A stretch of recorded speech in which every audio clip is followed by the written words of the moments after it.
Finally, for real, we hope, we think, it's our training camp preview for Michigan football. The key questions that must be answered between now and opening day against Minnesota. Next on this week's episode of Michigan Podcast. But there's going to be one team that's going to play solely as a team. No man is more important than the team. No coach is more important than the team. The team, the team, the team. Looks deep for Anthony Clark. Waits for it. Hit. Caught. This is no time for that. In the pocket and a sack. Tim Jamison. Brady gets terrific. Throws it. And a touchdown. Knight again. Schultz just before Brazil got him. And a leaping interception by Woodson. Harbaugh back to throw over the middle. Caught by Collier at the 5 on his feet. Touchdown, Michigan. On its way. It's good. He's 5'7", 179 pounds, a junior at Michigan. But Jamie Morris packs a wallop, and he delivers for Bo Schembechler. And here's your first play. Pressure coming. Sack. It is Glenn Steele, number 81, who fought his way through the traffic. Option. And Robinson calls his own number, and he's going to score. Oh, an easy touchdown for Robinson and Michigan.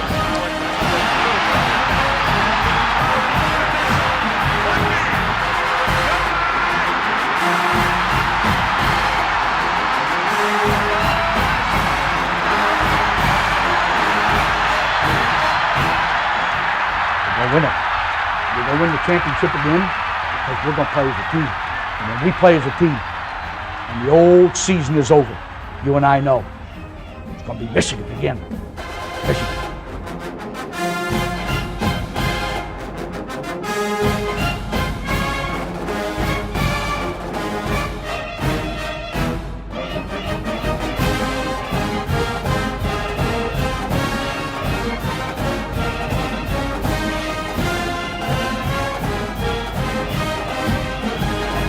So why should you consider supporting us on patreon.com/Michigan Podcast? Well, how about if I lay 2,061 odds plus 2,061 odds or 21-1 odds that you might get a good return on your investment? Because last week on our page, this underdog money line parlay that I recommended that was plus 2061 at William Hill hit. And if you were one of our subscribers, you got that underdog moneyline parlay. And you can see in the comment section, a lot of people were very, very happy with the early Christmas gift that they received. That's just one of the reasons why you want to support us at patreon.com/Michigan Podcast. For as low as $5 a month, you can get our exclusive picks, both for football, basketball, and baseball. We absolutely killed it during the regular season this year in Major League Baseball, and we gave out those picks each and every day. So if you don't want to miss everything that we're a part of each and every week and day at patreon.com/Michigan Podcast, go there now and you can support what we do here at Michigan Podcast, and then get an ROI with maybe some winning handicapping picks at the exact same time. Patreon.com/Michigan Podcast. Thanks to all of you that are supporting us there, the hundreds already. We appreciate each and every one of you. Join their ranks and make a little money on the side maybe. Patreon.com/Michigan Podcast. Go Blue and welcome. I am Steve Deace. We are back now in full season mode here on Michigan Podcast, as are our beloved Wolverines. They are fully immersed in fall camp. Padded practices, hitting has begun. The depth chart is already shaking out. And looking ahead to this season, there's a big question on the horizon. Is this a make or break season for Jim Harbaugh? And I don't I don't believe it's a make or break season really for anybody in college football, given the uniqueness of this situation. Who's opting in? Who's opting out? Are you having to postpone games? We've had to postpone about 18% of games so far in college football because of COVID-19. When does your season even begin? How many games are you playing?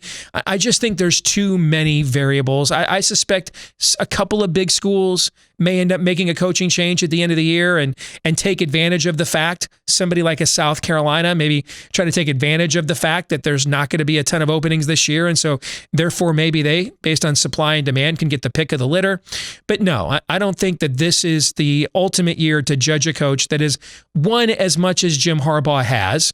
Granted, there's been a ton of success, but not a lot of significance. We've talked about that, unfortunately, quite a bit the last few years. But I think this year you take whatever you can get. And I think next year's team, when you look at the way Michigan's roster sets up in 2021, next year's team should be at the very least playing for the East Division Championship, the final game against Ohio State. But we've got plenty of time to analyze 2021 once we get there. Let's go ahead and go full bore into the season we thought we were never going to have. 2020. Camp underway, as I just said. These are the 5 big questions that I think Michigan's got to wrestle with and answer here these next few weeks before the Wolverines kick off in Minneapolis against the Gophers for the Little Brown Jug. Let's begin with question number 1. Is Joe Milton the difference maker at quarterback that Michigan and Harbaugh has been waiting for? You know, Denard Robinson was so spectacular here. Not your traditional quarterback at Michigan, but when you look at how he was surrounded often by players that were not really up to the par of what you're accustomed to as a Michigan fan, you realize that, man, without him, I mean, the program was struggling except for one season with him. What would things have been like without Denard Robinson in that era? The last true difference maker, though, that was the quarterback in the traditional sense, was probably Chad Henne. And now we're going back, almost 15 years. Is Joe Milton finally that guy? Because it's not a coincidence that Oklahoma has had a Heisman Trophy finalist the last 3 years in a row and has been to the playoff every one of those seasons. That's not a coincidence. It's not a coincidence that LSU finally found a difference maker at quarterback in Joe Burrow and won the national championship. Not a coincidence. It's not a coincidence that Ohio State has been as consistently good as it has been when it's not dealing with caretaker quarterbacks anymore, but the Terrell Pryors of the world, the Braxton Millers of the world, and now the Justin Fields of the world. So Dwayne Haskins, of course, was the first Big Ten quarterback picked in the first round of the NFL draft in 25 years, since 1995. So this is what Michigan has lacked. Under Jim Harbaugh, Shea Patterson, undrafted free agent. Wilton Spate, Freudian slip. Wilton Spate, undrafted free agent. John O'Corn, I have no idea where he is. And then you look at Jake Rudock, 6th round draft choice. We're going into year 6 now. He's the quarterback whisperer. Is Joe Milton the quarterback that, along with Dorian Thompson-Robinson over at UCLA, was tied for number 1 on Michigan's board in the entire recruiting class of 2018? He has been groomed here for 3 years. Is he ready to step in to those shoes and be a true difference maker at quarterback? That's a key. And the number 1 key, you can't hide your quarterback in college football. And in today's game, you've got to have an electrifying player at that position. Otherwise, you're not winning championships. So that's the number 1 thing that's got to be answered here during camp. Let's get to number 2, though. Who's the shutdown cornerback? And does Michigan even have one? Ambry Thomas, moving on. And it's official. He's gone, removed from the roster. That leaves the guy there to his right, who at times has been okay. But it's not like athletically you'd think he brings David Long or even Lavert Hill had to the table. So if he is a number 2 cornerback, that means which I think he is. I think he's your Andre Weathers here, if you get the historical analogy. If he's a number 2 quarterback, then if Vincent Gray's number 2, who is the number 1? Because given the amount of man-to-man coverage that Michigan likes to play under Don Brown, there's got to be at least one guy who can light up the analytics at Pro Football Focus as Michigan's corners have done under Don Brown. At least one guy that you know can produce a low QBR against him, especially when you look at Michigan's very first game. Very first game is against Minnesota with Rashad Bateman opting back in. That could very well be the best wide receiver core in the Big Ten. If it's not, the team they're playing at the end of the year, Ohio State, they have the best wide receiver core in the conference. So who's going to be that number 1 corner? You'd like to not have to move Daxton Hill over there, because that's kind of robbing Peter to pay Paul a little bit, but you may be forced to. But Michigan assigned a ton of defensive backs in the last few classes. So are guys like Jamon Green, are they ready to finally step forward and be that kind of a corner? That's what we're going to find out here these next couple of weeks of camp. The third question that's got to get answered here before that October 24th kickoff. Can Ed Warinner, Michigan's outstanding offensive line coach, can he work his mojo once more with a revamped offensive line? You know, when Ed came here 2 years ago, if I would have predicted everybody starting on that offensive line would be drafted in the NFL, coming off of whatever that was we saw in 2017, you all would have said, Steve, man, whatever your puff pass, bro. Give me some of whatever you're smoking. But sure enough, that's exactly what happened. Cesar Ruiz, in fact, a number 1 draft pick of the New Orleans Saints. Michael Onwenu, who, you know, we would often point out, when you look at the film, was kind of loafing out there. Pro Football Focus has him the number 1 rated rookie in the NFL, regardless of position at the moment. Ed Warinner deserves a huge amount of credit for that. You saw what he did. He was outstanding, developing offensive lines at Ohio State and at Minnesota.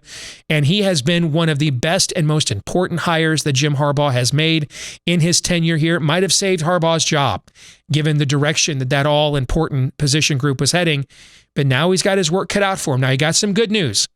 Potential top draft pick Jalen Mayfield opting back in to stabilize the right tackle position. I think we all liked what we saw out of Ryan Hayes in limited duty at the left tackle spot. You got Andrew Stuber coming back, former right tackle who was battling Jalen Mayfield last year before a knee injury. He's going to take over one of the guard positions, but you're going to be young at those other 2 interior spots at left guard and at center. Can Warinner get those guys ready, especially given the offseason that Michigan's had, which is nothing but Zoom meetings until now? Number 4, can Michigan avoid the key camp injury? I always go back to 2000 and the offensive talent on that team. Every member on that offensive line went on to start in the NFL. Steve Hutchinson going into the NFL Hall of Fame. You had Anthony Thomas, who left the school as the all-time leading rusher. Your receivers were David Terrell, first-round draft pick, Marquise Walker. You were loaded at tight end. I mean, that offense that year was loaded. And then Drew Henson broke his foot in fall camp, did not come back until the Illinois game. And a season that had a lot of hype and promise going in, still ended up with a Big Ten championship, but ended up 9-3 instead of maybe in the Rose Bowl and 11-1. Because that team, again, I keep saying it, go back and watch the Citrus Bowl against Auburn and look at the starting lineup on that team. I mean, it's an NFL farm team. So can Michigan avoid the key camp injury? Wisconsin's already had that. Jack Cohn has a foot injury. At the time we're recording this, we don't know its severity. Is it a sprain? Is it a break? Does he need screws? Can he just rehabilitate it? And, they've got a promising youngster behind him that Michigan liked a lot in the recruiting process, Graham Mertz. Maybe we get Jack Cohn, Wally Pipped, who knows? But those are the key camp injuries that you want to avoid this season and every season. But I think especially this year, when the truncated schedule, the lack of bye weeks, the lack of cohesion. So can Michigan avoid that key camp injury? And that brings us to the final question that needs to be answered here for Michigan during fall camp.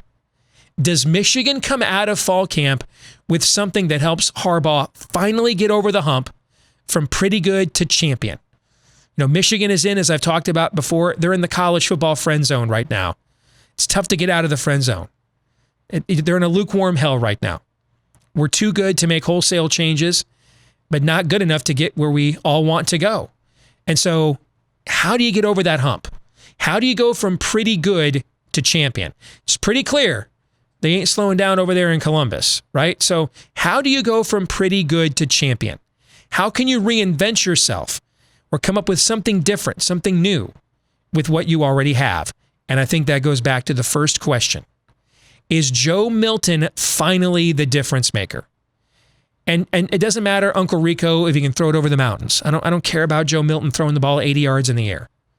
What I want to know is, does he have the arm talent to do the kind of ball placement to be an elite quarterback? Is he a leader of men? Is he a guy that can win a game, that can be the rising tide that lifts all other boats? Or is he just another quarterback that needs a lot of guys around him to play well at the exact same time? Is he a true difference maker? That's probably going to go a long way towards answering that final question in the affirmative. More in a moment.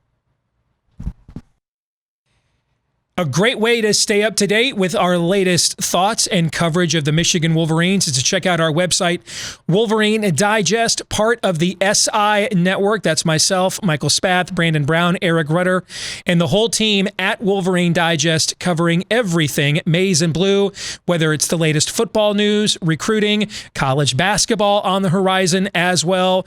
And analysis is our thing. That's our jam. And because we are not beholden to anybody at the school to get access for breaking information, we got a little bit more freedom than maybe some others do to see things more from you and we, the fans' perspective. So check us out each day online at wolverinedigest.com.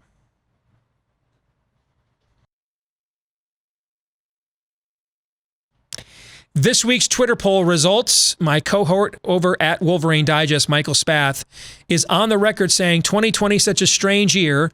Maybe this will be the year that Michigan wins at Ohio State for the first time in 20 years, but then turns around and also loses to Indiana for the first time in 33 years. We asked you what you thought of that. That kind of would be on brand for 2020. 20% of you agree that's like the perfect outcome for this crazy year of upheaval and unprecedented stress. 60% of you say, no way we win in C-Bus, so why are we even talking about this? and another 20% of you say, hey, I think it's probably more likely we're going to lose them both. So self-loathing, we Michigan fans, we feel you. That brings us to this week's question of the week. Many people are asking this question of me right now. Steve, why are you the way you are? I'm going to blame Ohio State. I'm a victim. The Buckeyes have done this to me. They have broken me. And I tried to fight it. That's where it starts. The feeling, the anger, the rage. I'm sorry, that's a movie line. At first I thought that we could fight back. And that turned me and disfigured me into one thing that's unimaginable. And then when I came to the realization we can't, that I'm 47 and it's likely that for the rest of my life, whether it lasts for 20 minutes or 30 more years, I'm never going to see Michigan beat Ohio State again. That realization produced an entire other form of ugliness. And it's really the ugliness that you see before you today. So I guess what I'm trying to say is it's not my fault. I'm a victim. And I probably should be subsidized. I'm a victim of what Ohio State has done to me. Before these last 15 years, I was a complete and total unlikable person. So maybe on second thought, not much has changed, actually, now that I think about it. So it's just the way that I am. Why are you tuning in if I'm like this? That's a better question. Who's the bigger fool? The fool or the fool who follows him? All right, we'll stop quoting movie lines now. That'll do it for this week's episode of Michigan Podcast. Next week, we go on the record with our season preview. We W and L the schedule. We make some predictions of what we think we will and won't see happen with the 2020 Michigan football season. You don't want to miss it. Want to thank all of you for tuning in on the podcast. Hello. Make sure to hit subscribe and give us a 5-star review on any podcast platform that you access us through. If you're watching us here on YouTube, give us a subscribe, a share of the video, a like. We like those as well. And help spread the word about what we're doing here on Michigan Podcast to all the other Michigan fans you know. And don't forget to follow us on Twitter at Michigan Podcast each and every day for takes every bit as weak as what you just saw here. Until the next time, I'm Steve Deace. Go Blue.